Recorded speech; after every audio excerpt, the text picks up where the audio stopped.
Hello and welcome to this place on the internet where I talk about all the things I make, mostly knitting, and I am here to share with you the things I have been working on. Welcome everybody. I hope you have nice weather and everything is fine, and I will just start with everything I want to show you. I always start with what I'm wearing, but yeah, I will put it back on. I was wearing this very nice shawl. Let me see, like that. I can't remember. I was really thinking hard. I didn't want to look it up, but I was thinking very hard how this pattern was called. I can't remember. It's a Stephen West pattern. It was one of his hibernate along projects. Not every year, but the last few years, in December he had a knit along and he called it the hibernate along, and yeah, you get a few patterns. I think there's also a hat in that book of that little PDF you got with a hat in this pattern. I'm not sure about that, but I vaguely remember something like that. But as I said, I can't remember how this one is called, but it's a very nice shawl. I will show it a little bit more close up, but as you can see, the sun is shining. It's not very warm. I think it's like 15-16 degrees. I wear this outside as like a instead of a jacket, but and downstairs it's a little bit cooler, so I'm wearing this quite comfortably. But over here I'm directly under the roof. My ceiling is my roof. I'm at the attic and this is my workspace and it's totally fine, but yeah, when summer hits, it's south faced, so this side of the house is warmed up quite more than the other side of the attic where my husband has his workroom. It's north faced and it's definitely a lot cooler. So I also opened my window, so I hope there are no shouting children and noisy machines out there today. But yeah, that's why I won't be wearing it the rest of the episode, because it's just too warm, and I will put it back on when I go outside today. So a little bit more about the pattern. As I said, it's a Stephen West pattern. Like most of his patterns, it has a really nice I-cord edge. You start also with the I-cord cast on. I'm not gonna spoil the whole pattern because it's a paper pattern. But you stripe two yarns. One of them is a solid color, the other one is a schoppelblad sauberbow. And they have different kinds. They have like a sock version and one without nylon. And they also have like a bigger one without nylon. And that's the one used here. I think it's 120 grams. So a little bit more than a standard skein of yarn, which is very nice. And I really love how those skeins change color. It's so fun to work with. So yeah, you alternate colors. So I don't know if you can see, but it's like striped, but you slip stitches and you cable stitches and you use garter stitch and stockinette stitch alternating, and it's just it gives a very nice fabric. I really love how the fabric feels. And once you get at a certain point, the cables change in like a crisscross, so it's a little bit more intricate, but once you get the hang of it, it's perfectly fine. And he ends with a folded over edge with picots. And I was thinking to myself, why did he do that? And I think it's because the cables are in the it's not the main color, but like the solid color, and that's also the color of the border, and those cables are a little bit thicker than the rest of your fabric because they are laying in front of the rest. And I think he did this doubled over border to give it the same feeling as the cables because it's in the same color. I think that's why it's doubled over, because most of the times when, at least when I use this kind of border where you double it over and you attach it to the inside, it's because there is like a edge that isn't as pretty that you want to cover, or when you stick something that you can hide your sticking edge in the doubled over border. So it's only a design feature over here, and I think it has to do with the thickness of the cables and that he wanted to yeah, make that come back in the border as well. Yeah, so it's a very nice scarf. I used a Messam, BFL Messam, or pure Messam, I'm not sure, undyed base as the main color. It was a yarn I used to dye on, but for some reason it wasn't very popular. I don't mind, I love the yarn, so there's more for me to use, and that's perfectly fine. But it's a lovely soft yarn, and I think it works very well with this color of the Zauberball.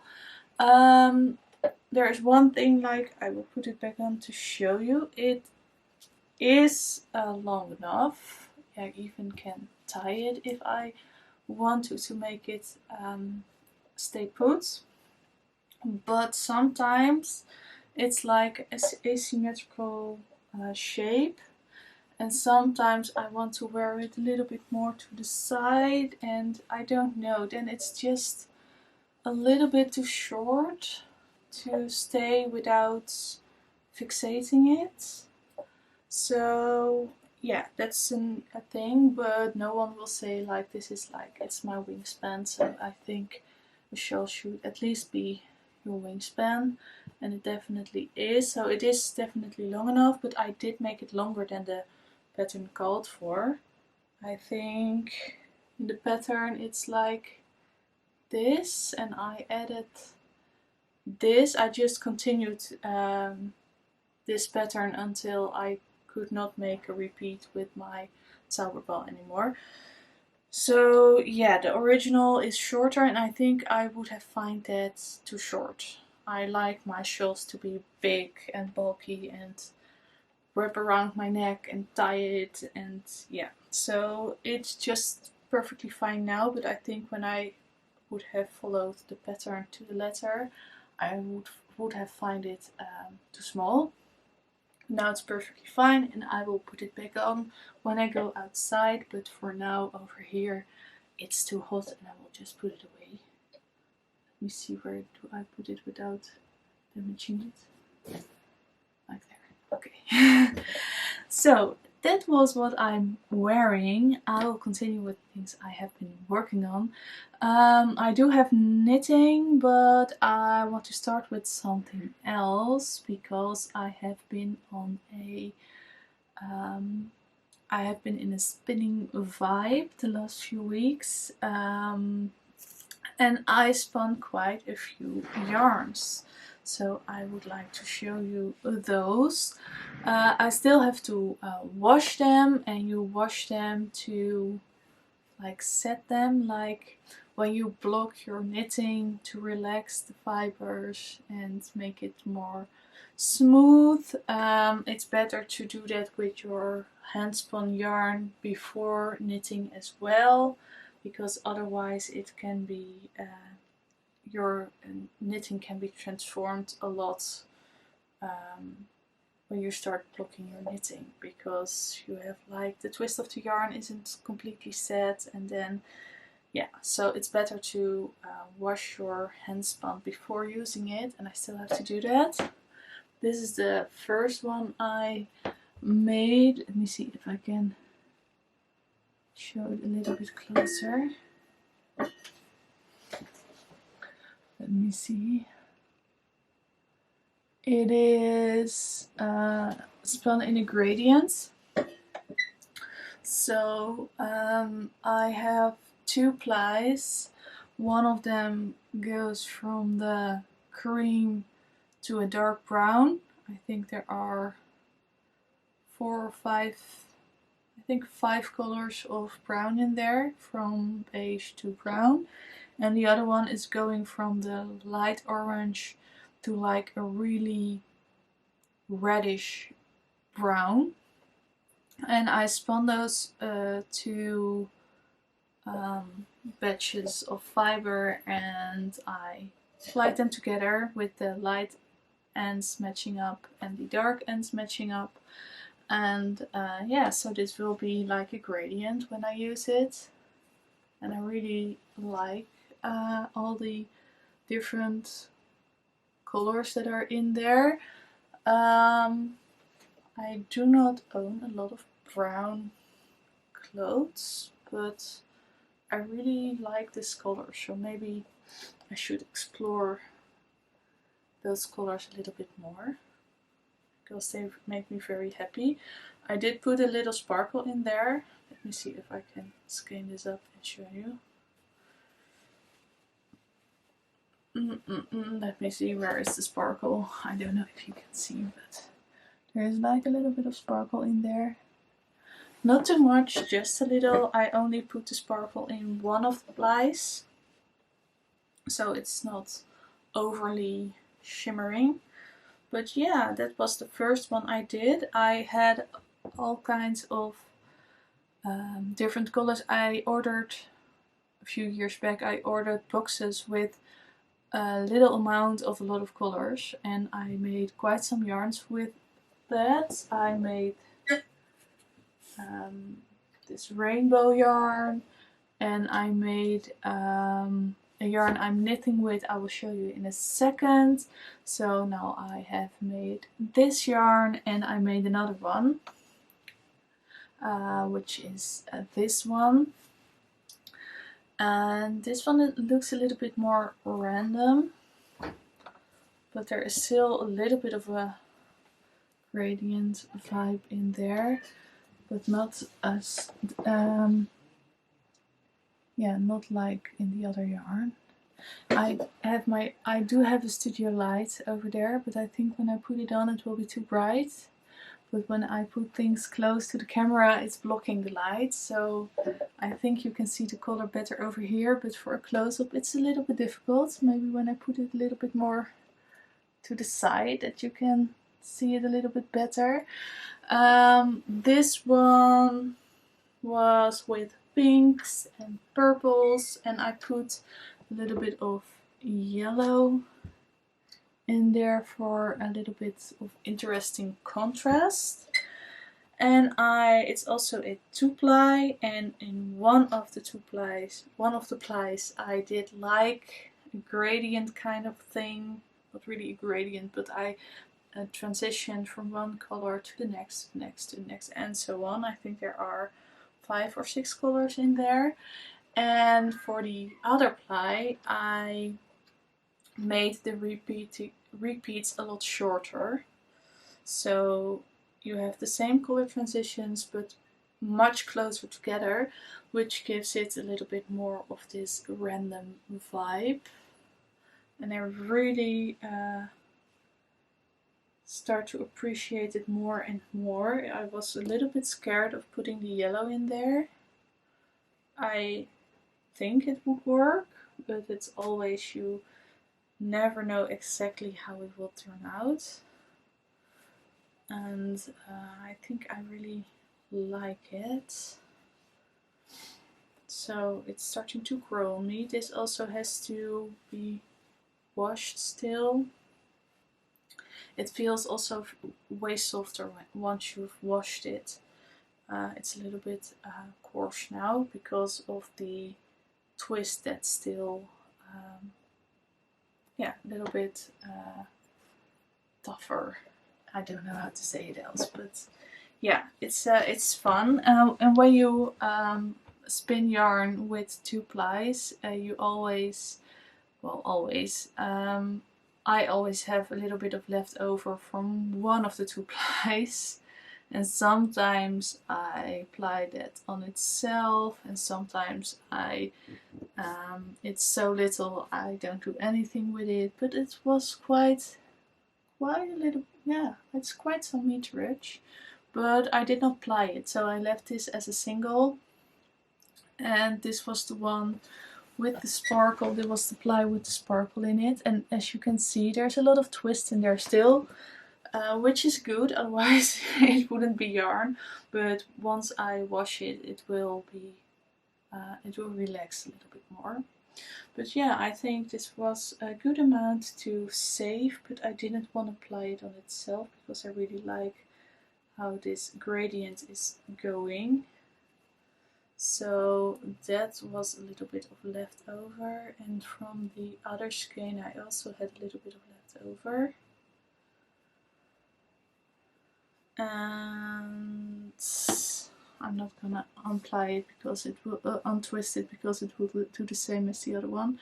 But it was from the random ply that I had left over, and I also left that as a single. So yeah, that was those were 2 very nice spinning sessions. It takes about 3 evenings to get to this product, so that's quite some time, but I really enjoy it. I did made another yarn. It's still a single. I'm not sure still if I wanna ply it or not. It goes from this minty green into blues and like teal and to a very dark navy blue. It's always a bummer when you have I know there are bobbins that are like open on the side. They are mostly made out of with a 3D printer, but they are quite expensive, and those work perfectly fine. Only you can't see the colors I spun first. You can only see the colors I did last. So that's, you can only see really what this yarn is when I put it in the skein. But I can only put it in the skein once I've decided what I want to do with it, because if I want to apply it, it needs to be on the bobbin. So yeah, as you can see, I also put pink in there as a contrast, like I did yellow in this pink skein, and it's very fun and nice. And I'm in doubt because I have already prepped this fiber. It's the same amount, and this goes from yellow to a dark green, also with the pink in there. And I'm in doubt if I spin it. I will spin this, and I'm in doubt if I want to apply it with this one, or that I will apply both of them with like a neutral, or that I just leave them as singles. So I'm not sure about that, but yeah, the prep is done. I can spin this, and I can decide once I have the 2 plies, I can decide what I want to do with it. The way I prepped this fiber, because these were also little bits of 5 different colors, and I have like a, let me see if I can take it out. It's like not completely like roving, but a little bit like roving at the moment, and you can see that the colors are blended a bit, and I do that with my blending board. And a blending board you can use to make beds, and beds are like yeah, you put layers of fiber on top of each other, and you as a spinner, you can decide how you want to divide this bed to spin. But what I did is I put the yarns on my blending board. I will show you what a blending board is for those who don't know. I have it here.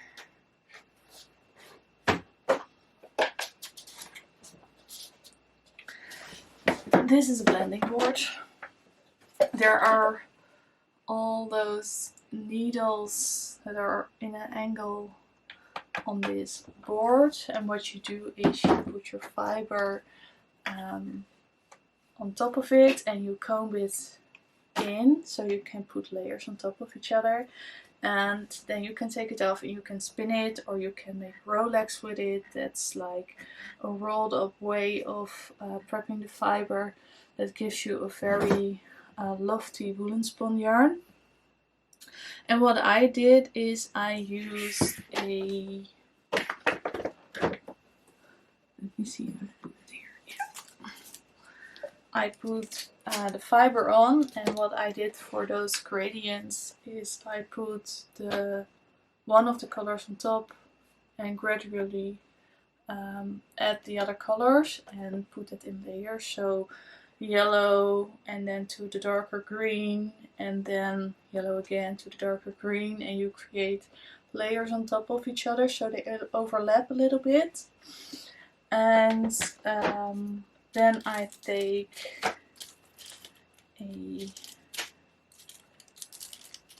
I think they call it a disc when you use it for spinning, but this is like just from the hardware store. It's a metal ring or circle with a hole in the middle, and I take the fiber in one corner and go from left to right, pulling the fiber through this little hole, and then you gradually zigzag over your blending board, and then you get one long continuous piece of blended fiber like roving, and I use that to spin. And I did this for all the skeins I have shown you today. So yeah, that was a very fun new experience, because this one I made the transitions between the colors harsh, like I spun one color, it was done, I added the other color, and there's a little bit of overlap where you add the new color, but it were hard transitions, and with this method you get softer transitions from one color to the other. So yeah, I enjoyed that. I also know that I have to stop talking about spinning now, because most of you are here for the knitting, I think. But yeah, I like to explore other crafts as well, and I like to talk about all my crafts, and this took up quite a lot of my crafting time the last few weeks. So yeah, I enjoyed talking to you about that, and I know that a lot of knitters also love looking at pretty yarn, so I was quite proud of those two skeins I made, and I hope you enjoyed looking at them too. So, on to the knitting. I think I only have knitting left to talk about. Yeah, I think so. So I did put a few squares in my blanket, but I'm not going to show that every time because you can't see the progress that much. So it's too big to see the difference between one or two squares added since last time. So I will only show that once there is a big chunk done. I did knit on this sweater. I think I showed it last time. Then I was like just past the dividing of the armholes, and I'm quite I'm quite happy with the progress I made on the front of the sweater. So the back is still on hold, and I'm knitting the front first. And yeah, I think I'm like a little bit more than 10 centimeters in, and it needs to be up to 24 centimeters for the shoulders. But I also have to add a neckline. So yeah, it's going steady, and yeah, I'm very happy with the result I am getting. I'm still not sure if I have enough yarn, because I can only determine that once the body is done, because I forgot to weigh my cones.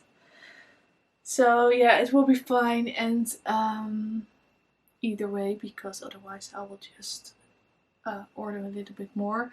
But I'm very happy with the color, I'm very happy with the yarn. This is Holst Super Soft, and I very much enjoy working with that yarn. I'm holding 2 strands together to make a very dense fabric. I'm knitting on very small needles for most people. It's 2.5 millimeters with 2 strands of Holst, which is very dense, but this sweater is meant to be very dense, so that's exactly the look I am going for. And I am quite a loose knitter, not extremely loose, but I like my knits yeah, neat and dense, and I usually go down in needle sizes and not so much up in needle sizes. So yeah, that's something I've been working on, but don't need a lot of time on this episode now, because there's not that much progress. I do have a project that's been on here for quite a long time, a few months now, and I'm still not sure how to finish this project. But what I did, I'm talking about this chevron shawl. I'm not sure how I'm gonna call it, but it's this very big growing chevron. So it starts in a point over here, and it's growing, and I'm at the point now where I have knitted all of the handspun yarn I'm using. So that was the other skein I was talking about, that I had spun from all the little bits of fiber. Yeah, so I used all my handspun, and I know how much of the green Shetland yarn I used, so I can calculate how much meterage there was in my handspun, because I did measure that, but I forgot to write it down on a logical place, because I remember writing it down, but I don't know where I wrote it down. So I can calculate how much yardage I had in my handspun, so I can also write the pattern down and know how much yarn you will need to repeat this. But now I'm at the point where I'm like, how am I going to finish this? Because it's already longer than my wingspan. I was just talking about with the other shawl, that's my minimum. Like, my wingspan is the minimum size I like for shawls, like big shawls and scarves that I really want to wrap around. You can also have like the little scarves, but you only have to wrap them around once. So that's complete different style. But for my big shawls, I like at least my wingspan, and I'm at that point now. And I was thinking to go in the other direction. Like, I have an idea of attaching yeah, like a chevron the other way over here, and no, too complicated, but I have an idea of making this one half and attaching another half, but then it will be like twice this size, and I think that will be just too big for most people to wear. What I was thinking is when you put this over your shoulder like this, it's still on the cable, so it's a little bit stiff, but this will be way more flowy and easier to put on. When you put it over your shoulder and then you have like this whole end to wrap around, and you also have like a point on the back. I think that will be a very nice way of wearing this shawl. So what I think is that I will go back the last 2 rows, because I already started with the green again, and just bind off an I-cord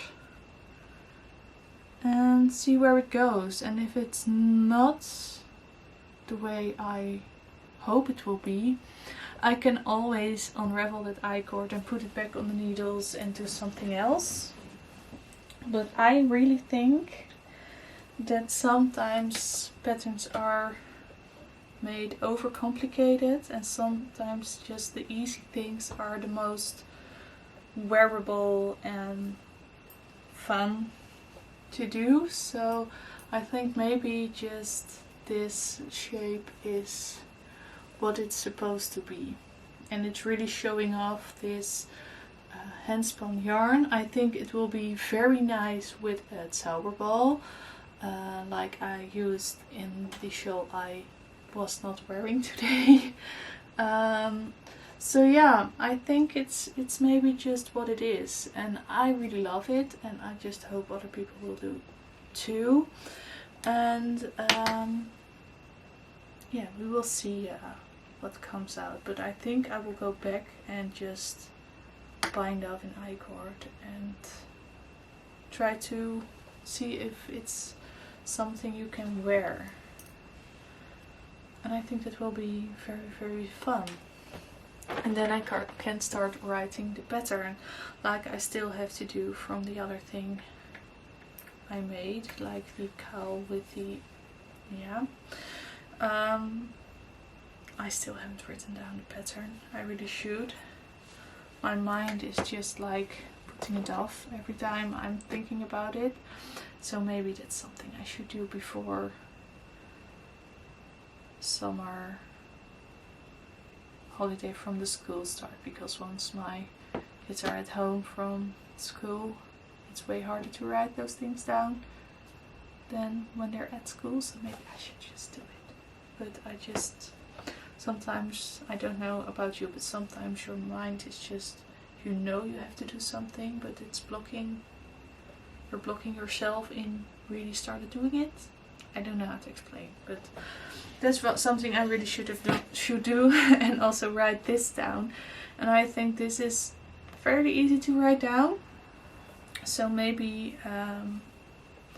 it's also easy to publish the pattern. Maybe even sooner than the other one, because the other one I also want to size a bit, and the shawl doesn't need sizing. So we will see which one is first. Another thing I want to show you is, let's start with this one. I own a knitting machine, and I did try to use it a few times in the past. And I bought a ribber attachment for my machine, which means a normal flatbed machine for knitting. I will maybe put a picture or a video in here so you can see how a knitting machine looks. So this is my knitting machine from there to there. I will just look at the middle for now. So let me put my camera on stand so I can point things out with my hands. You have a lot of tools that you need with your knitting machine, and let's see. Just a standard knitting machine has only this top part. So this part is my ribber. I will tell a little bit about that, but this part is the main bed, And you have all these needles over here. I will push some out. I hope you can see that you have all these needles over here. Let me see if I can zoom in a little bit for you. Like there. And every stitch you have sits on its own needle. So with normal knitting you have one needle with all your stitches on there, and with a knitting machine you have for every stitch you are there, for every stitch there is in your pattern, you have a needle. So you have your carriage. This is the main carriage, and yeah, this is what is knitting your stitches. So you move it from left to right and back.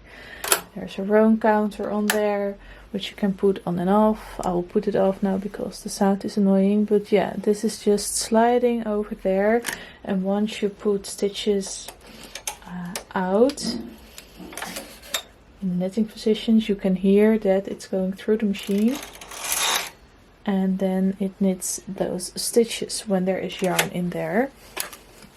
So on the top here there is always a big thing which tensions your yarn and holds onto your yarn, so you don't have to do that by hand, so that's very nice. And I do have a ribber on the bottom, which makes it possible to knit purl stitches, because those stitches are always knit in the same direction, and if you want to knit in the other direction you need needles pointing in the other direction. So that's why you have needles over here as well, which is your ribber, and it makes it possible to knit purl stitches, but also you can set your machine so it will knit in the round. So you have also a carriage on the bottom. You can connect those by pushing this up, and you can move them together. And yeah, once set in the right position, you can say, when I go this way I knit all the top stitches, and when I go back it will knit the bottom stitches, and then you can make a circle. So that's just a few things about the knitting machine. Maybe I will one day make a tutorial, but for now you have an idea what I'm talking about when I'm talking about a knitting machine. But the normal machines have like they can only do stockinette stitch, and they can do a little bit of lace and some slipped stitches, but it's not possible to make the machine knit purl stitches. You can do them manually. I also did that a few times, but it takes a lot of time, so I bought a ribber attachment, and yeah, I knit the back piece of a cardigan, this cardigan. I knit the back piece quite a while ago, and with stripes, and I used my ribber attachment to do the ribbing, and I cursed a lot but it worked out quite fine. But then I put it off for a long time, and I don't know why. I think it's because it uses another, it's not like hand knitting relaxing, it's more like very concentrated machine work, and which is nice. I like machines. I studied technical yeah, I did an industrial design at the technical university, so I do like those kind of things. But in my head it wasn't clicking yet, because knitting was relaxing and this wasn't really relaxing, and I needed to make space in my head to say you have the machine knitting, and that's a completely different thing than the manual, like normal knitting that you do. Those are separate things. You're gonna use it in a different way, So I tried it again last week, and I knit 2 fronts and I knit 2 sleeves, and it's not perfect and there are a lot of things I would have done differently, but there is like kind of a little cardigan over here. I need to do something about the edge on the front because it's really rolling over, although I did a little I-cord. So, hello son, come back please, otherwise I have to stand up and put my light on. It isn't coming. I'm gonna put my light on, otherwise you won't see a thing.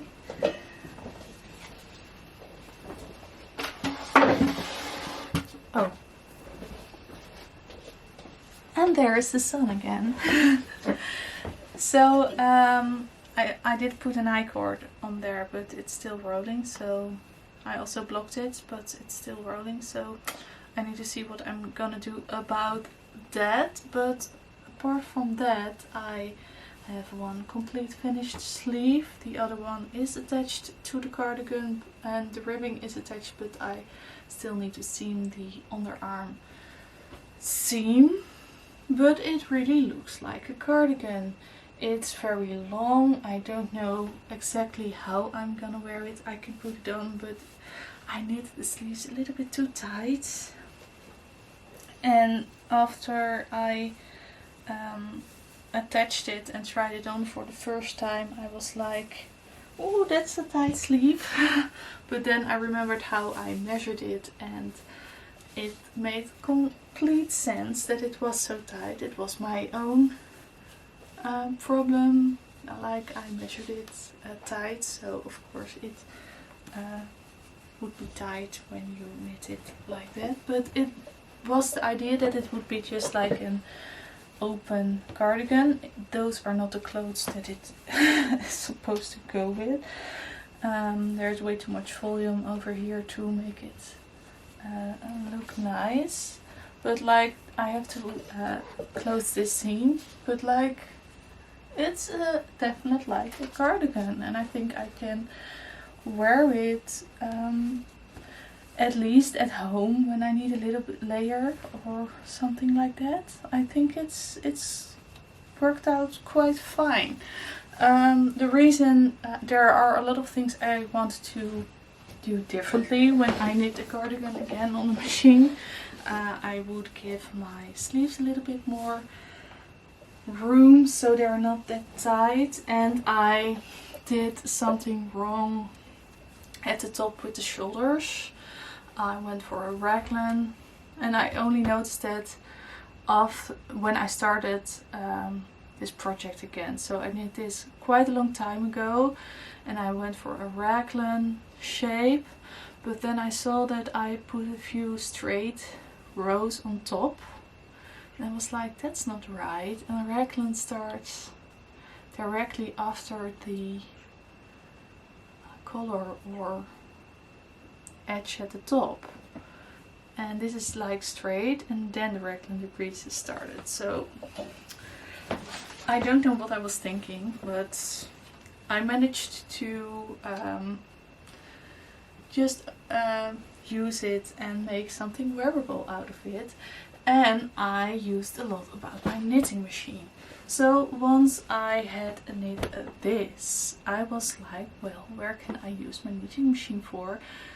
Like, it's more of a product process. So I want a sweater or I want a cardigan, and I don't really need the experience of you have with hand knitting, like seeing the fabric grow and enjoying the process. Sometimes you want something easy and simple and just want the product, and I think that's where the knitting machine comes in. So I was like, well, where do I want to use my machine for? And I was directly thinking about socks, because I do like knitting socks. I love knitting socks. I love knitting self-striping yarn. I love knitting patterns, but I really do love wearing plain vanilla socks, but that's not something I'm gravitated to a lot. I do most of the times have a vanilla sock on the needles, and it is for a project like for in the waiting room or stuff like that. But I find myself picking up the more complicated patterns for that as well. I just like that. So the vanilla sock is something I really love to wear, but not especially love to knit. So what I did is I took out a very old skein of sock yarn and I was just gonna try it. Because I have the ribber attachment, I can go in the round as well, so I'm able to make purl stitches, but I also am able to make the machine go in the round.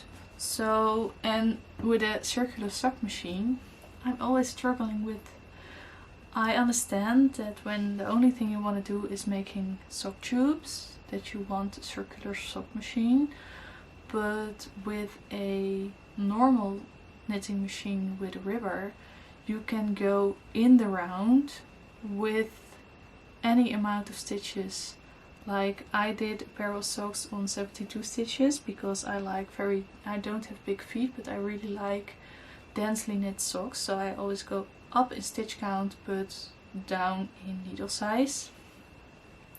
So also when I hand knit, I prefer 72 stitches on a very dense gauge. But I can also knit 64, or I can make children's socks, I can go for baby socks, I can do 20 stitches in the round if I want to, but I also can do 100 stitches in the round if I want to. So it's a very versatile machine, and you can knit socks for anybody if you know their measurements. So I was thinking, well, that's something I want to try, so I tried knitting socks on the machine. I wore them, so there are a little bit of fuzzy here and there, but I knit 2 shorty socks with a hung hem. That means that you fold over your knitting and knit the cast on edge and the actual row you're knitting on, you knit them together. You can do that with hand knitting as well, and it gives a very nice edge to a sock. I think I prefer this over ribbing. I think these are the nicest fitting socks I have. And that's strange because I did a short roll heel. That's the most easy way to do a heel on the knitting machine. And I always thought I didn't like short row heels on my foot. But these are the best fitting socks I have. So I have to think about that. Maybe I should go for the short row heels in the future. But yeah, I did a short row heel and I did the toe decreases, and my second sock, this is my second sock, definitely went better than my first sock. I really had trouble with rehanging the stitches for the border. And when you knit a heel on the machine, you have to be very careful that your stitches don't pop off your machine, because you create extra fabric and you really should have downwards tension. But once you create more fabric, it tends to stand up a little bit, and it's a lot of technical stuff. That's exactly what I mean with it's a different kind of experience. It's very technical. You have to really check, is this okay, is this okay, does everything goes according to plan. And with hand knitting it's way more relaxed. You go one stitch at a time, and here you go all your stitches at one time, and once you mess up you really mess up. You have your knitting on the floor, like you drop all your stitches at once it goes wrong most of the times. So yeah, that's a complete different experience, but I really like doing this because I went for the product instead of the process, and I learned to love the process while going for the product, if that makes sense. But yeah, I really like this, and I think for plain vanilla socks this will be the way I'm going to knit my socks. as I said, those are the best fitting socks I've ever have, and that's very, very nice. I'm gonna perfect my method. I'm gonna knit a lot more socks for myself, for my family. I'm going to write a little program to calculate, to make it easier for me to calculate how many rows I have to do for which size and stuff like that. And maybe once I get the hang of it, I can knit socks for people as well, like as part of my business I can knit people's socks maybe.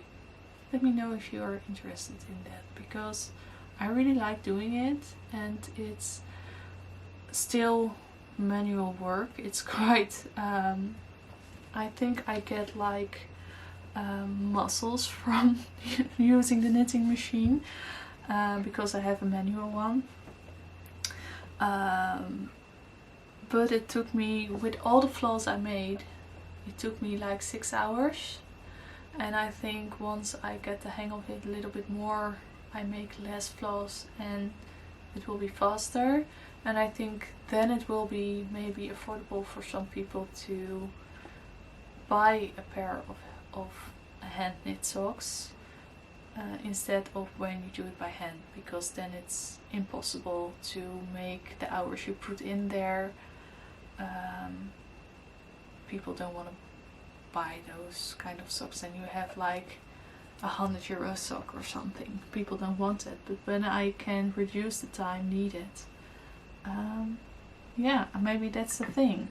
And the only thing you have to do is weaving the ends, and I have to graft the toe with a Kitchener stitch, but that's fine.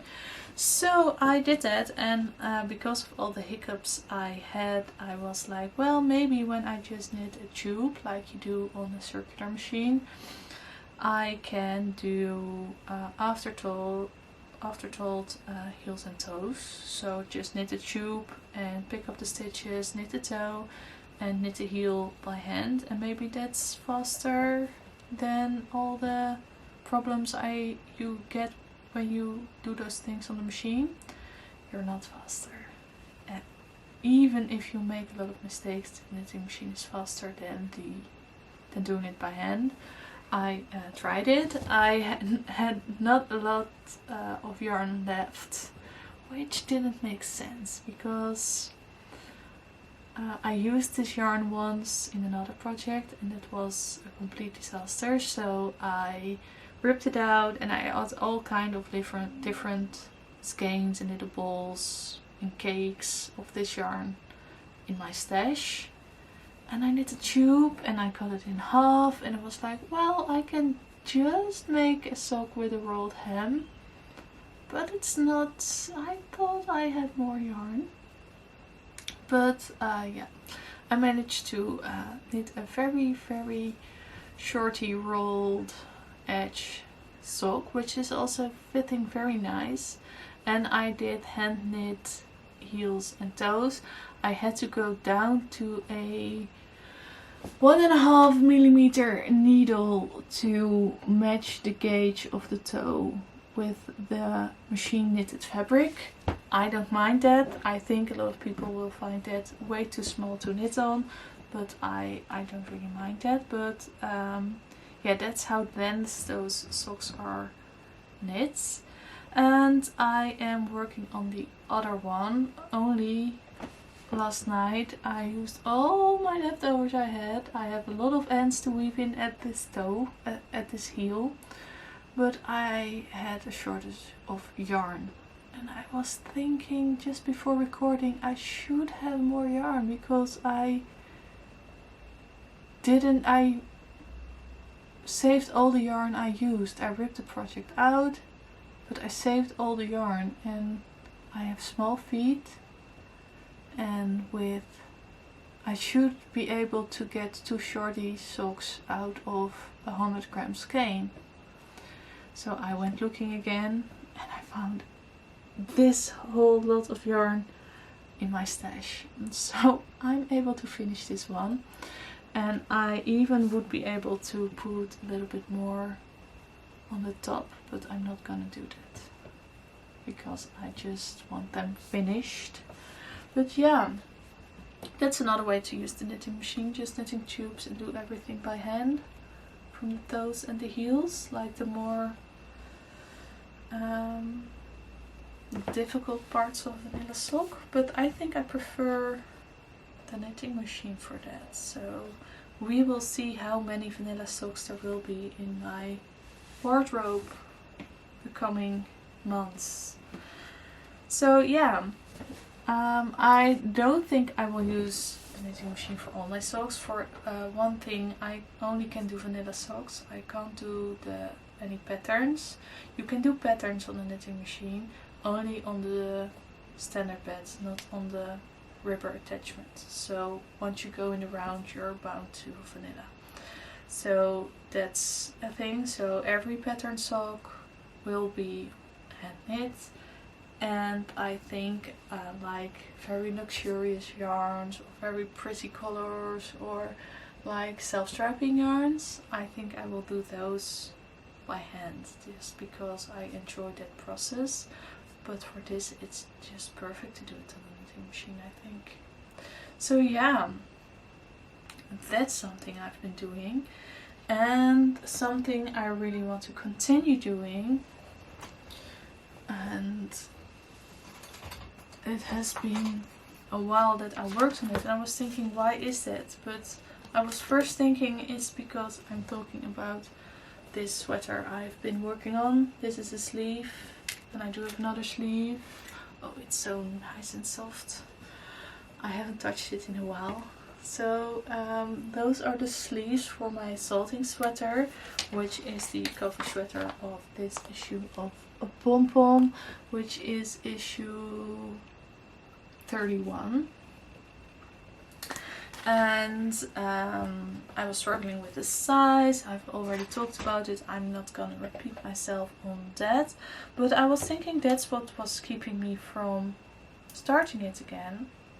But it isn't, because every time I want to start it again, I have to start at the it's knit bottom up, so I had to start at the ribbing, and the ribbing is knit on the needles that are in this scarf.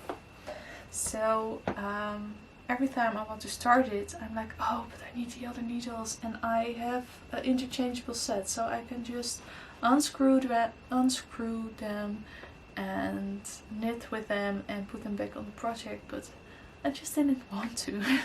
So now this shawl is done, hopefully within a few days. I can use the needles to cast on the ribbing of my salting sweater.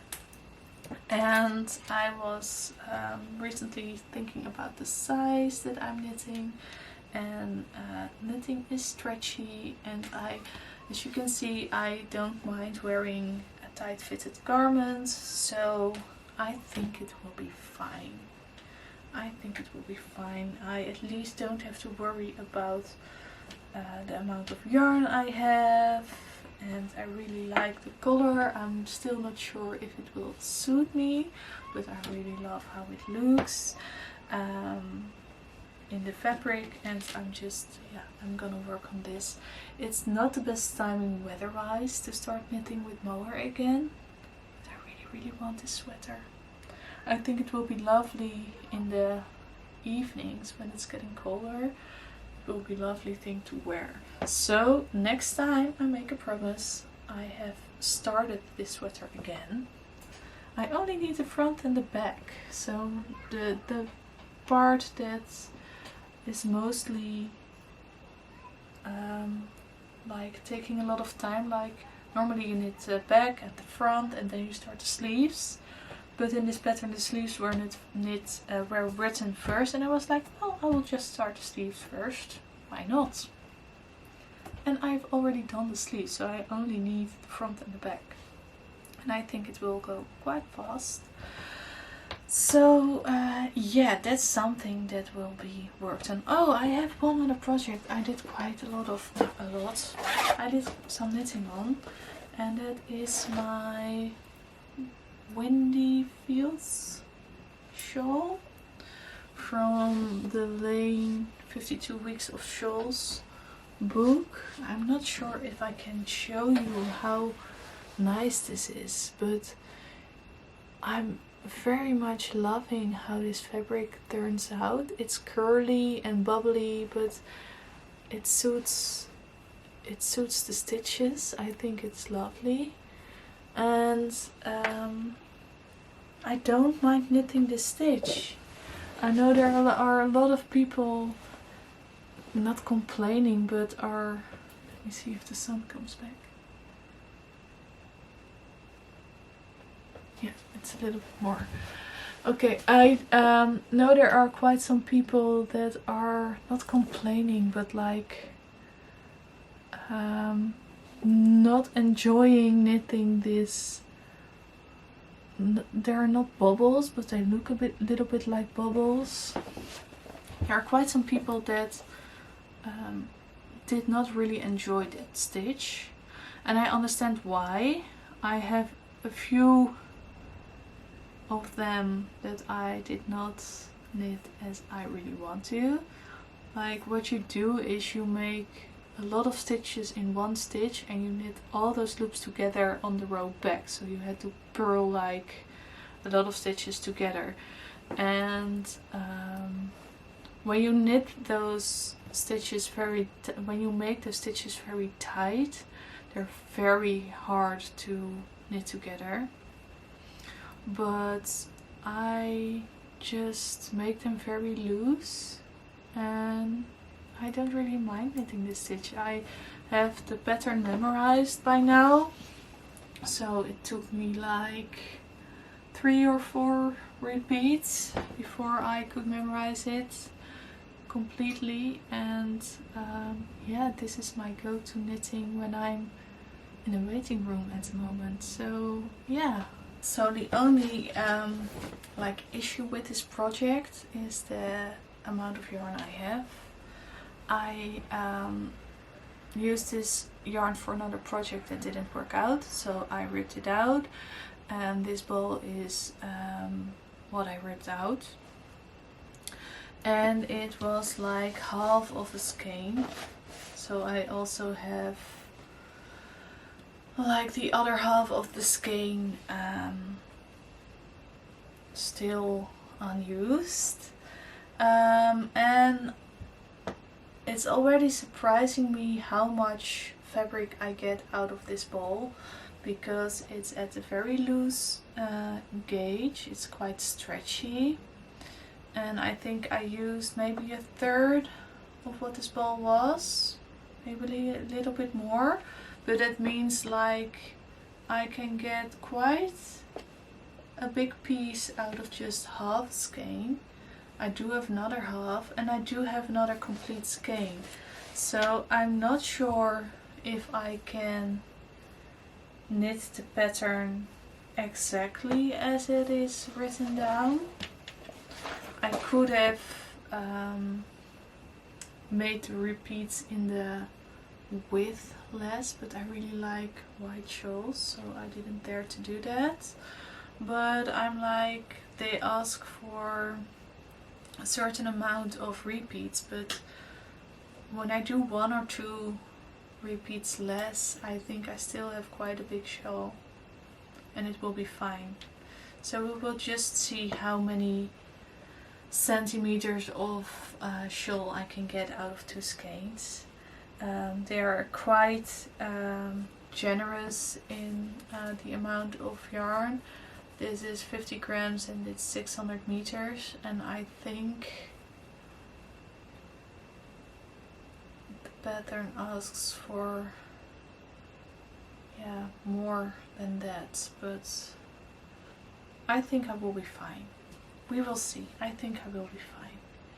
So yeah, I'm enjoying this, and I'm also like normally not a person that knits something that rolls up this much, and that is like a little bit, it's not messy, but it looks a little bit messy sometimes, but I'm really enjoying it. So yeah, that's another thing that has been in my hands the last few days. I think that is everything I want to talk about. Yeah, I don't think I have any other project to show.